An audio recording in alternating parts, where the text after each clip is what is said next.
Today, I'm going to share a little story about Hamzat. This story is about how Hamzat got that ugly scar on his lip.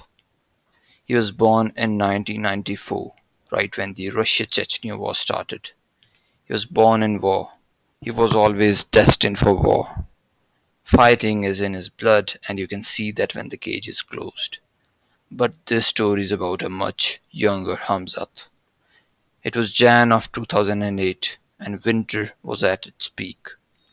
Hamzat was 13 years old, just entered his teenage and hit puberty. He was doing some push ups in a basement, and suddenly he heard some noise from the neighbor's house. He heard some men cursing, some kind of a fist fight, some sort of struggle. He went up to the door to look what was happening outside, and suddenly he heard a gunshot followed by heart wrenching cries. He didn't know who had broken into his neighbor's house. Maybe thieves, maybe an army of some nation. But whoever they were, they just shot someone. They were not good people, and Hamzat was taught all his life that you kill bad people to save the good people. It was much later he realized that all people are bad people in one way or the other. He didn't think of it much and started heading to his neighbor's house to kill the bad guys. As he entered, from the back door he saw a scary sight. Two men with black masks were standing in the room. One had a knife and the other one had a gun. His father's friend was lying in the corner holding his arm where he was shot by the gunman, and his friend and his mother were beside him, crying. They were thieves who were packing all the money they could find in the house. As Hamzat was planning to snatch the gun from the gunman, things took a weird turn. The man with the knife grabbed for the gun. At first, it seemed like these two were working together, but for some reason now they were fighting among each other. They pushed each other onto the table and went straight out of the window, shattering the glass. Hamzat was looking around for the gun when he heard a cry. The knife thief had managed to stab the gunman in the chest. Hamzat wanted to kill the bad guys, but he couldn't believe what he did next. He went ahead and soccer kicked the knife thief in the head, saving the gunman. The knife thief was knocked out for the rest of the day, but the gunman got hold of the knife. Hamza told him to go away, but the guy wouldn't leave without all the money he had just stolen. So then Hamzat and the gunman, newly armed with a knife instead, got into a brawl.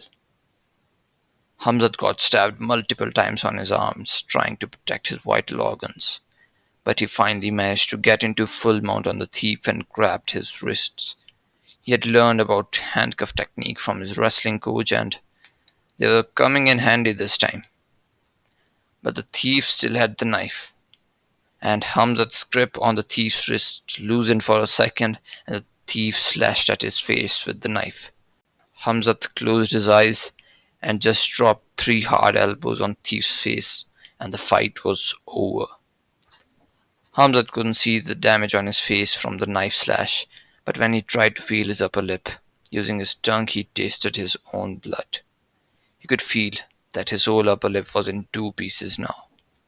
He didn't have a mirror, but for all he knew his whole face may have been sliced from the middle.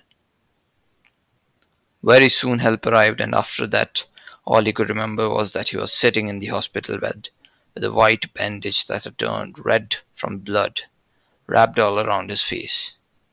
A pipe was attached to his nose so he could still breathe with the bandage all over his mouth and nose. This incident was traumatizing for Hamzat. He knew he would never look the same again. He knew his whole life was going to change because of this cut lip. He knew all his friends will look at his ugly face. He knew all new friends he will make in future will look at his ugly face. He had enjoyed his pretty face for 13 years, and now he had to live with the face of a monster for the rest of his life. But as they say, what doesn't kill you makes you stronger. He grew up to be a stronger man than he would have been without this incident. He learned to enjoy things as they were for as long as they lasted. He had learned the lesson that nothing lasts forever, and life it's not fair.